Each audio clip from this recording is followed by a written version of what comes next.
Bonjour bourricots et bourriquettes, je vous souhaite la bienvenue, je commence bien, donc je vous souhaite la bienvenue sur ce deuxième épisode. Je vous remercie pour ceux qui ont regardé le premier, voilà, je vous avais introduit tout doucement dans cette nouvelle aventure. Aujourd'hui, on va partir à l'aventure, mais pas l'aventure tout de suite sur les sentiers. Une petite aventure à laquelle je ne m'attendais pas quand j'ai pris la décision de commencer le trekking et qui a été un moment quand même assez intense et assez encore marqué dans ma mémoire. Donc, je ne vous en dis pas plus, l'intro va être trop longue sinon. Je vous laisse vous installer tranquillement, ne pas hésiter à vous mettre tout douillettement dans un bon petit plaid, à prendre un petit café, un petit thé, une petite gourde d'eau, comme vous le voulez. Vous vous installez et on se retrouve tout de suite pour le début de mon aventure dans le milieu du trekking. À tout de suite!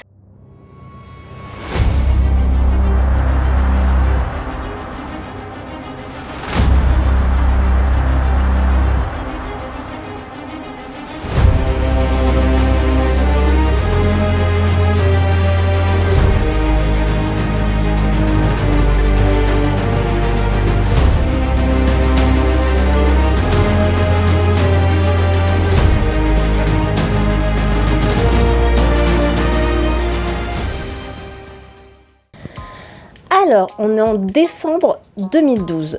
À cette époque, je travaille dans le commerce de vente textile femmes. Et donc, décembre, on est dans la période de Noël, préparation de soldes. Donc, une période de surconsommation vraiment intense et très forte. Et là, je commence à péter un plomb, enfin, clairement, je sature. Ma montagne me manque, ma région me manque, tout ce monde, ce brouhaha me stresse. Et vous verrez que ça arrive très régulièrement. Au final, c'était le début, mais pas que. Et là, je réfléchis. Je me replonge dans mes vacances d'été. On était en Auvergne, où il y a eu beaucoup de randonnées, où on était, en tout cas moi j'étais frustrée de ne pas pouvoir atteindre certains lieux en une seule fois, ou du moins sans revenir au logement. En plus, on avait notre gardien de notre location, avec qui on avait beaucoup échangé, et qui m'avait parlé d'un itinéraire qu'il avait fait justement sur plusieurs jours, pas très loin de l'Auvergne. Et il m'avait fait rêver vraiment. Et voilà, toutes ces histoires me revenaient en tête. En plus de ça, je regardais une chaîne qui avait disparu, mais je crois qu'elle est revenue, qui s'appelait, elle s'appelle toujours si elle est là, Trek TV. Et sur cette chaîne, il parlait beaucoup d'outdoor, et notamment, je me rappelle à l'époque, il y avait, on suivait tout un groupe qui partait en Pulka, en Laponie. Il y avait aussi un autre trip à vélo. Et tout ça réuni, je me suis dit, mais en fait, c'est ça que je veux faire, je veux partir. Donc à ce moment-là, je prends cette décision et je me dis, oui, en 2013, je pars en trekking. Voilà. Donc là, le plus simple est fait. La décision est prise, je pars en trekking. L'itinéraire est trouvé. En général, c'est pas ce qui est le plus compliqué, parce que c'est justement un itinéraire qui nous amène à cette démarche, à vouloir partir en trekking. Enfin, de ce que je pense et de ce que j'ai vécu, ce qui me semble le plus logique, c'est qu'il y a un itinéraire qui nous fait rêver. Par exemple, je vais prendre le circuit que j'ai fait il y a très peu de temps, Compostelle. En général, c'est parce qu'il y a Compostelle qu'on décide de partir en itinérance. Donc l'itinéraire est tout trouvé, ça c'est très facile. En plus, moi, dessiner des cartes, lire des tracés, utiliser des logiciels, vu que je fais déjà de la montagne, c'est vraiment pas ce qui est difficile, c'est vraiment tout simple. Mais du coup, j'arrive dans une aventure dont je ne me doutais absolument pas. Alors si, comme moi aujourd'hui, parce que j'en rigole aujourd'hui, mais si comme moi aujourd'hui vous êtes un aguerri, une aguerrie de ce milieu-là, vous allez rigoler, parce que forcément, alors Tiens, ça m'intéresse d'ailleurs, est-ce que vous avez vécu votre première? Alors vous étiez peut-être déjà plus ou moins équipé, mais est-ce que vous l'avez vécu pareil? Est-ce que ça a été la même chose ou totalement différent? N'hésitez pas à le dire en commentaire, ça m'intéresse justement de discuter autour de ça. Mais voilà, donc quand on est débutant, qu'on n'a pas de matériel, qu'on n'est jamais parti en trekking, qu'on a juste fait un peu de montagne, donc on a un peu de connaissances, mais pas du tout dans l'itinérance, et ben je peux vous dire que monter son sac à dos et acquérir le matériel idéal, parce que oui, enfin dans mon cas, je voulais le matériel idéal pour partir, sans trop dépenser, parce que on ne sait pas si vraiment on va aimer et si on va continuer. Ça a été vraiment une méga aventure et comment vous dire, j'ai plongé au fin fond d'un labyrinthe rempli de gargouilles et de monstres en tout genre, où là, à un moment donné, je me suis dit, je suis en train de faire quoi là? Non, c'est trop compliqué, arrête. Arrête. Donc oui, ça peut être très, comment dire, ça peut faire peur au tout début quand on ne sait pas et qu'on ne connaît pas. Et là, alors, quand je repense à ça, si vous voulez aller voir un film, c'est The Way. Je l'ai vu pas longtemps après, et quand je l'ai vu, mais il y a 2 scènes en fait qui me font tellement sourire. Justement, quand j'ai pris ma décision, c'est l'achat du matériel, quand le monsieur se retrouve avec son fils dans le magasin. Enfin, moi j'étais mort de rire parce que je me reconnaissais totalement. Et il y a une deuxième scène qui est celle où il prépare, il est sur son bureau, il prépare, et il y a sa femme qui arrive avec tout un dossier sur les attaques d'ours sur le sentier des Appalaches, et ouais, donc toutes les attaques d'ours. Alors dans mon cas, c'était pas les attaques d'ours, mes proches, c'était des joggers qui se faisaient tuer. Donc ces 2 scènes m'ont tellement fait rire parce que je me suis vraiment retrouvée à ce moment-là. Voilà, donc pour arrêter de digresser, n'hésitez pas à aller voir le film, en tout cas je vous le recommande. Donc revenons à nos moutons. Donc je suis dans l'achat du matériel, je farfouille pendant des heures, des semaines, les sites, les forums, les magasins de vente en ligne. Et plus je regarde et moins je sais, en vrai. Du coup, au détour de toutes ces recherches, il y a un forum qui, je ne sais pas pourquoi, il m'attire. Alors je ne vous donnerai pas de recommandations parce qu'il a fermé malheureusement pendant la période du Covid. Mais ce forum, il va vraiment, vous verrez au fil de mes aventures, prendre une place importante dans justement ma construction dans l'itinérance. Donc je m'inscris sur ce forum, je lis beaucoup au début, mais c'est pareil, les questions qui sont posées, les réponses ne répondent pas aux miennes en fait. Donc je crée mes propres posts, on échange et autres, et donc petit à petit, j'arrive à déblayer un peu tout ça et j'arrive à créer ma liste. Je ne vous en donnerai pas, parce que comme vous allez le voir et comme vous le comprendrez si jamais vous vous lancez dans l'aventure, en fait, chercher la liste parfaite de matériel, c'est utopique, parce qu'en fait, on en prend toujours trop de toute façon au début, ou on ne prend pas les bonnes choses, et puis au fur et à mesure des aventures, on évolue soi-même, on rajoute des choses, on mûrit, on s'améliore, et donc forcément notre matériel va aller avec et va évoluer. Et aujourd'hui, j'ai plus du tout le même matériel que au tout début en fait, et parce que je ne fais plus aussi le même type d'itinérance qu'au tout début. Donc je ne vous donnerai pas de liste, mais ne vous inquiétez pas si votre liste n'est pas parfaite au début. C'est tout à fait normal et elle évoluera, elle ne sera jamais parfaite de toute façon. En plus, l'avantage que vous avez aujourd'hui, qu'il n'y avait pas ou très peu à l'époque, c'est qu'il y a beaucoup plus de possibilités de louer. Donc si vous n'êtes pas sûr d'aimer ça et d'en faire tout le temps, n'hésitez pas à aller farfouiller. Il y a des sites de location, il y a des sites de revente aussi, même sur Facebook, il y a des sites de revente de matériel d'occasion, Vinted, etc. Decathlon aussi. Decathlon a fait évoluer sa gamme, mais vraiment énormément. Donc il y a moyen aussi d'avoir du matériel pas très cher et de bonne qualité, voilà, à l'heure actuelle. Ça, c'est les conseils que je peux vous donner. Et de toute façon, si le sujet vous intéresse et que vous voulez en discuter un peu plus en détail, eh ben, on verra dans le temps, on pourra faire un live vraiment qui parlera de tout ça. Ce sera avec un immense plaisir. Donc, j'arrive à monter ma liste, à commander mon sac, à tout monter mon sac, etc.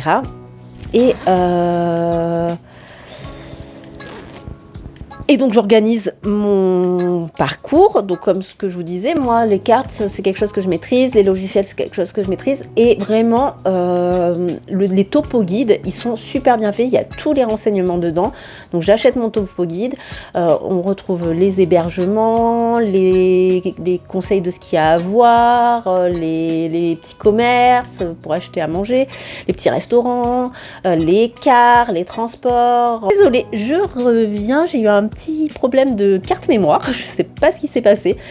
Donc qu'est-ce que je disais ? Ah oui, je disais donc oui, c'est mieux de savoir lire une carte. C'est assez facile à apprendre, hein. C'est comme pour tout, il suffit de se pencher un peu dedans et au final c'est assez facile. En plus aujourd'hui on a des logiciels de tracé qui sont vraiment faciles à prendre en main, qui sont vraiment pas compliqués. Donc c'est quand même un petit plus. Les topo guides sont très bien faits. En général, les grosses traces, les gros sentiers de randonnée sont mis à jour, sont bien balisés, mais vous le verrez, ne serait-ce que dans la première, c'est bien quand même de savoir lire une carte et de se rendre compte qu'on n'est pas dans la bonne direction. De temps en temps, c'est très bien. Donc je m'organise tout ça. Et dans mon organisation, pour moi, et ça revient assez régulièrement, vous le verrez aussi, j'ai un vrai casse-tête à chaque fois, c'est les transports en commun en France. Alors, entre le manque de gares, les correspondances qui ne collent vraiment pas, les tarifs des fois, c'est juste pas possible, quoi, c'est tellement cher.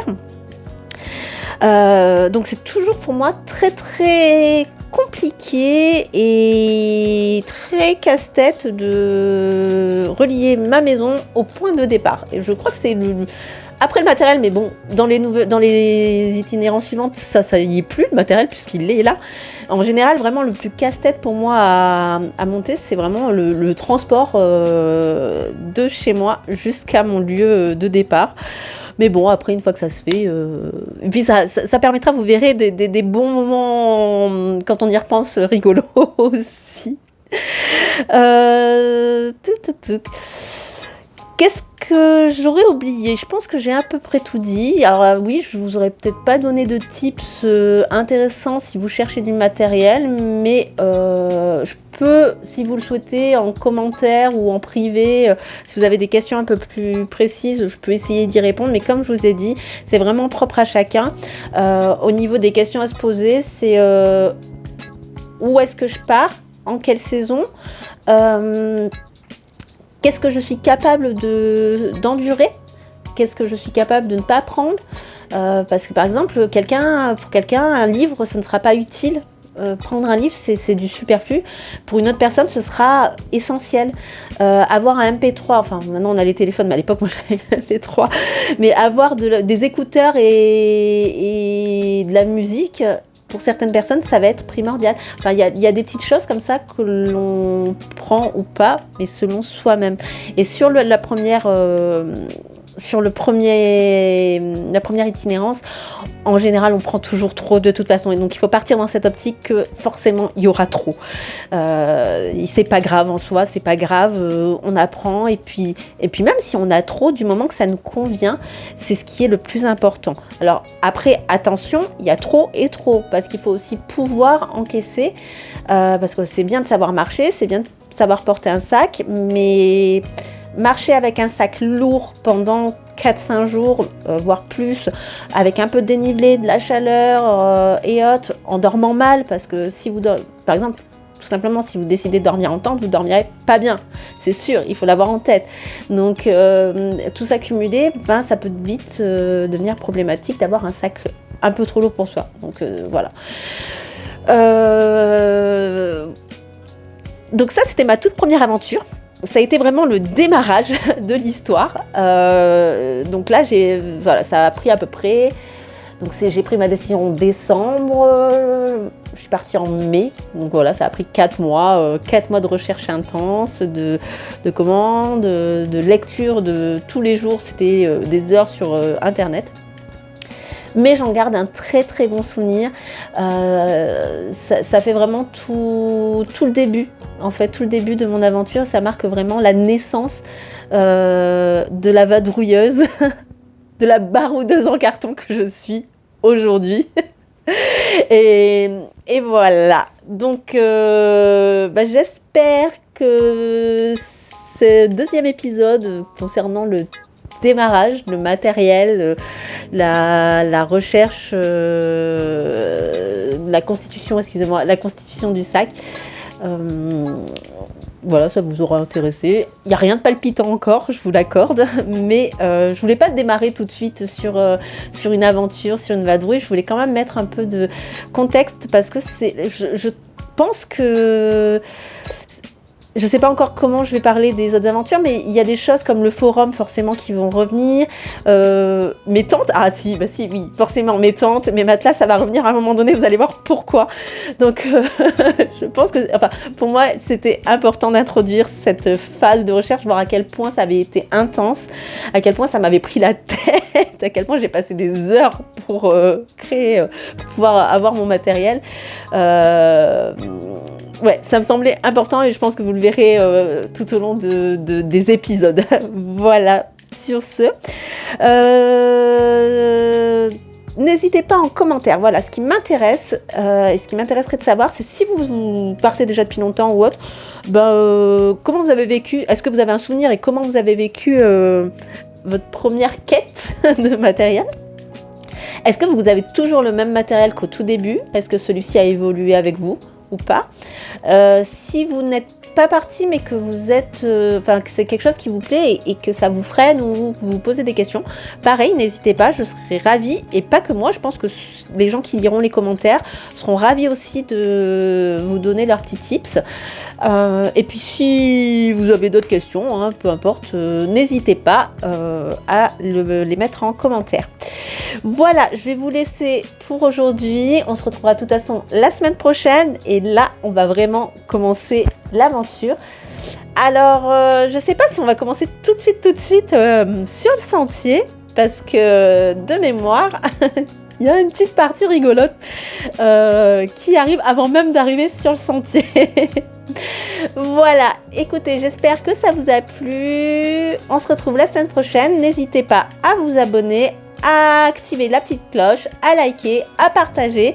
Si vous n'avez pas d'idée de commentaire, que vous ne savez pas quoi mettre, un petit sac à dos. Ouais, un petit sac à dos, vous le mettez en commentaire et voilà, ça fera plaisir. Je vous souhaite une belle semaine. Amusez-vous bien, profitez bien et je vous fais plein de bisous.